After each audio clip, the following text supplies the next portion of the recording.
Welcome back to Bumblebee viewers, where it's a beautiful day to count the inaccuracies made in our video, the top 10 mind-blowing historical facts Hollywood got wrong. Let's open our list at number 10, the Trinity test site. And yes, I'm going to continue to milk that joke. So, while Oppenheimer is an incredible display of Hollywood's most prominent cheekbones, its inaccuracy was in the fact that the Trinity test site was unoccupied. In reality, J. Robert Oppenheimer knew about some great land in northern New Mexico from horseback riding trips. The American government then more than happily seized it, and throughout the Hispanic and indigenous people settled there. This is where they built the secretive lab in Los Alamos. And what's called the Trinity test site was actually mere minutes from the village of Tularosa and Mescalero Apache indigenous reservation. After the test trial on July 16th of 1945, something they received no notice of, the curious residents go to ground zero and pick up radioactive glass and metal and contaminated cloth. Unknowingly, they sew this into clothing, they make jewelry, and then they begin to drop like flies. The exposure is akin to that of Pripyat. In fact, in 2017, a report found that the Trinity test caused generations of southern New Mexican families and fauna to suffer from cancer, poisoning, and economic hardship. Oh, also they used the term black holes in the movie, and that wouldn't be coined for like a decade or so inaccurate. Why not follow that up with another scientist biopic? Tesla is number 9, aka Nikola Tesla. You may be wondering, how could they possibly make any mistakes in a movie of a man whose life is so well known you can fact check the whole thing online yourself, let alone in books or journals. Yet here comes the director, Michael Almeridea, to remind us that nobody seems to be able to portray this man accurately. The movie is riddled with inaccuracies that earn the criticism from historians and the everyday viewer, such as, if this is the best the actors, writers, and directors can do, it would be better if they do nothing at all. And Ethan Hawke turns Tesla into a two-dimensional snake oil salesman. Ugh. Here are some of my favorite things Hollywood goofed in the movie. In a scene set in 1884, Edison teases Tesla about being from Transylvania and drinking blood, but Bram Stoker didn't write Dracula before 1897, and nobody knew about the obscure Eastern Europe in America at the time. There's also something to be said about the completely made-up ice cream fight between Tesla and Edison. As for Tesla doing an off-key karaoke version of Tears for Fears, Everybody Wants to Rule the World, did they not realize when writing this scene that that band was formed in 1981? Tesla was literally dead for 4 decades before this song dropped. However, the director could have included the pigeon plot, you know, the time he met and fell in love with a white pigeon whom he saw frequently. I love that pigeon as a man loves a woman, and she loved me. As long as I had her, there was purpose in my life. Yet their love was doomed, as one night the pigeon Pan Moir flew into his room and informed Tesla she was going to die. And then she did on his pillow. As the man himself said after this happened, Tesla knew his life's work was over. Number 8 is one of the 2 animated movies on the list. It's the Imposter Film, aka Anastasia. For those who haven't seen this 1997 cult classic, let me fill you in. As titled, it tells the alleged story of Anastasia Romanov, the daughter of the Russian Tsar Nicholas II. And I say alleged story because, as you may know, the Romanovs are famously killed in 1918, but the Russian government never confirmed the death of all 5 of the offspring until 2009, thanks to DNA evidence. The same DNA evidence that was used to prove the infamous Anastasia imposter, Anna Anderson, was a fraud. This imposter story is what the plot is actually based on, and consequently that means the entire film was built on a lie, one that they embellished even further. One inaccuracy was that Grigory Rasputin was the villain who is consumed by hatred for the Romanovs and put a curse on them that causes the uprising and the Tsar's death. In reality, the Romanovs are just killed by the Bolshevik troops in 1918. That's just the end of that. In the movie, Anastasia's grandmother is apparently looking for her. In reality, Dowager Empress Marie wasn't present when the Romanovs are killed, and it's unclear whether or not she believed that her family had been killed, as she insistently believed the government was hiding them until she died. She also never spoke with or met any of the Anastasia imposters,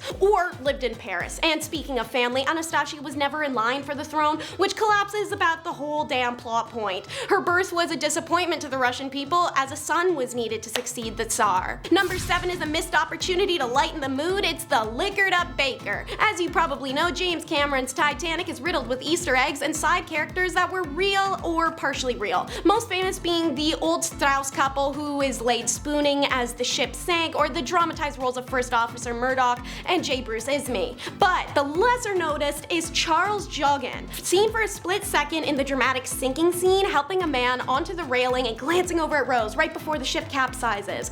What's so inaccurate about this? Charles survives the wreck, also wasn't helping men politely over the rails. He was hurling women at full full speed into boats. Charles was, by his own account, completely blackout drunk, but that also meant when they hit the iceberg and chaos ensued, his drunkenness rendered Charles unnaturally calm. Immediately after hearing about the collision, the chief baker leaps out of his bunk, dispatches all the staff to stock the lifeboats with bread and biscuits. When this is finished, Charles ran back to the bunk, chugged down another drink, and then ran back to the lifeboats. Not only did he refuse to get in one himself, but he also ordered the other bakers to literally start throwing the reluctant women into the empty lifeboats, saving hundreds of lives. And yes, throwing. The man and several of the women who were yeeted testified this, because as stated, Charles lived, something he and many others accredit to how drunk he was. It kept him from panicking even once he was in the water, and also from feeling the extent of cold and locking up. In hindsight though, it is understandable why James Cameron might have assumed a drunk baker chucking screaming ladies into lifeboats could have distracted from the Jack Rose drama. Number 6 is the literal imitator. The imitation game came so close to being accurate, but it's their decision to fudge some details and not give proper credit that makes this biopic into more of a drama.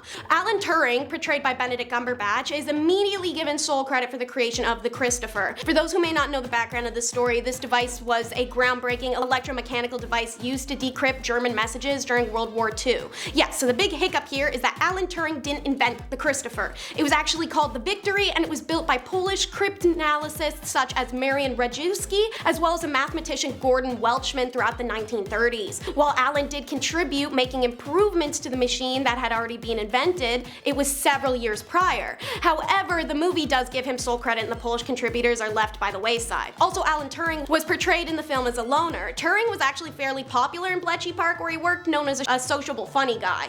Additionally, Alan was openly gay, and the movie was heavily criticized for exaggerating his feelings for Joan Clark to be a little bit more palatable for viewers. There's also no confirmation he took his life, as it could have been accidental according to Turing's own mother. Somehow they continued to get well-documented historical events wrong. Ol' Abe is number 5. The movie Lincoln is chock full of inaccuracies to the point that Abraham Lincoln Vampire Slayer may actually be more accurate to the man's life. Lincoln is set during the period of few months in early 1865 when the Confederate Peace Commissioners were trying to end the war and the House of Representatives was debating the 13th Amendment. One glaring inaccuracy in the film that won Daniel Day-Lewis his 3rd Academy Award is that Connecticut was portrayed as voting no on the 13th Amendment. In fact, every single representative in Connecticut's House voted yes for the amendment. Hilariously, even the film writers agreed that this was historically incorrect and they intentionally did it anyways. Also, Mary Lincoln Todd wouldn't have been able to watch the final voting from the House gallery. No soldiers nor civilians would have had the Gettysburg's address memorized, and the 50-cent piece didn't have Lincoln's face on it at the time. He also never pulled a written speech from the lining of his hat or kept a portrait of William Henry Harrison in his office, which is just weird. Just about everything in Gladiator is incorrect, so it's number 4. Seeing as I've done quite a few Gladiator videos on this channel, it's only natural I'd have to pick this historically inaccurate monstrosity apart. The movie stars the celebrity crush of most moms I know, Russell Crowe, as a fictional general named Maximus who's betrayed and ends up being sold into the Roman forced labor, where he's naked a whole bunch and becomes a gladiator. This is accurate, as you may know from videos like the top 10 disturbing things Roman gladiators went through. Most gladiators were owned people. If you enjoy learning about history as much as random movie facts, take a second to subscribe to The Hive, as we've obviously got the range you're looking for.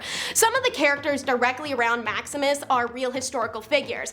In the movie, the Roman Emperor Marcus Aurelius is killed by his son Commodus, but in the real world, he died of chickenpox. Commodus is portrayed as sniveling and hated, but hilariously, he's one of the few well-liked rulers of Rome and lasts 15 years. They had all these evil, terrible emperors to choose from, and instead of picking one that was historically a patricidal, cousin-loving lunatic, they wrote an okay dude into a monster. He did, however, fight in show combat, but he never died in the arena. In fact, he was actually killed in the bathtub by his wrestling partner slash lover Narcissus. To add to the seemingly endless pile of inaccuracies, the movie features battles that didn't happen. Large catapults would have never been on open battlefields.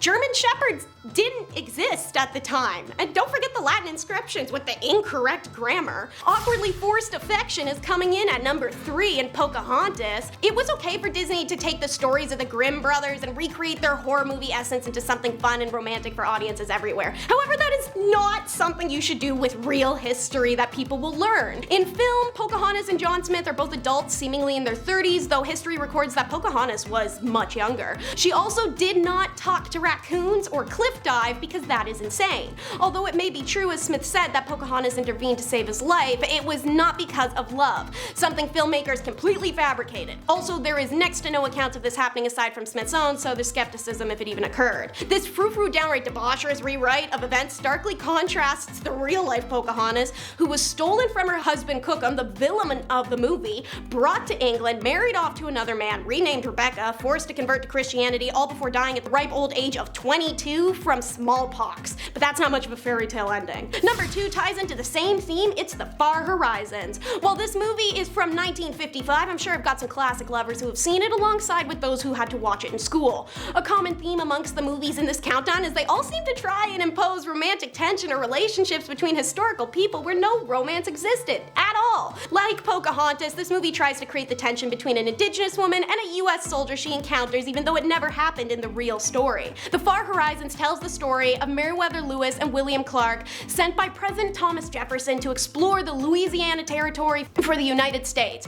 If you're at all familiar with the story, you know along the way they encountered the very helpful woman from the Shoshone tribe called Sacagawea. Now, in the movie, she weirdly falls in love with Clark while avoiding the jealous, unexplained victim Toussaint Charbonnet. The movie failed to mention an important historical context. Sacagawea's story. Her real name is Bonnevaille, and she is stolen from her clan and renamed, and it's from here that she met Toussaint, not at a random point on the journey. The man had bought her and another woman to be his wives, and when Lewis and Clark pull up, he offers Sacagawea as their interpreter to lead them 8,000 miles to the Pacific Ocean. She and Clark never had any romantic connection. And now at number 1 is another Disney gone wrong, it's Cool Runnings. The 1993 beloved Disney movie is meant to tell the story of the first time Jamaica had a bobsled team that qualified for the Winter Olympics in 1988. In the film, 3 runners representing Jamaica failed to qualify for the Summer Olympics after one of them stumbled, knocking down the other 2 during the race. The group proceeds to recruit a friend who happened to be a pushcart derby champion to attempt bobsledding. Then they qualified for the Olympics, but during their final race, they crashed. The teammates pick up their bobsled and carried it across the finish line, surrounded by applause. The film was a box office success, grossing nearly $70 million when it was released. But according to George Fitch, what is fact is the crash. Everything else is fiction. This feel the rhythm, it's Jamaica bobsled time was strictly Hollywood. According to Olympics, the idea for the Jamaican bobsleigh team began in the summer of 1987 when George Fitch, a former commercial attaché for the American Embassy in Kingston, mentioned to Jamaican military officer and former soccer player Ken Barnes that the athletes in Jamaica should be talented enough to compete in any Olympic sport. After watching the country's annual pushcart derby in Blue Mountains, Fitch figured that the nation's depth of sprinting talent would translate well into this sport. Fitch used his own money to train the team, which would eventually add 2 more members and a former American bobsleigh athlete, Howard Seiler, as coach. After the famed crash near the 9th corner of their Olympic run and pushing their sleigh to the finish line, the disappointed team members waved to the crowd, shook hands with a number of fans, and left the track, assuming the story's over. Then Hollywood called. Years after Cool Runnings' debut, Fitch said only about 1% of the movie is true in an ESPN interview. Alrighty, that's the end of the line. Don't crash nearby. I hope you had a great day. Thanks for watching, and be sure to like and subscribe to see more Bumblebee content.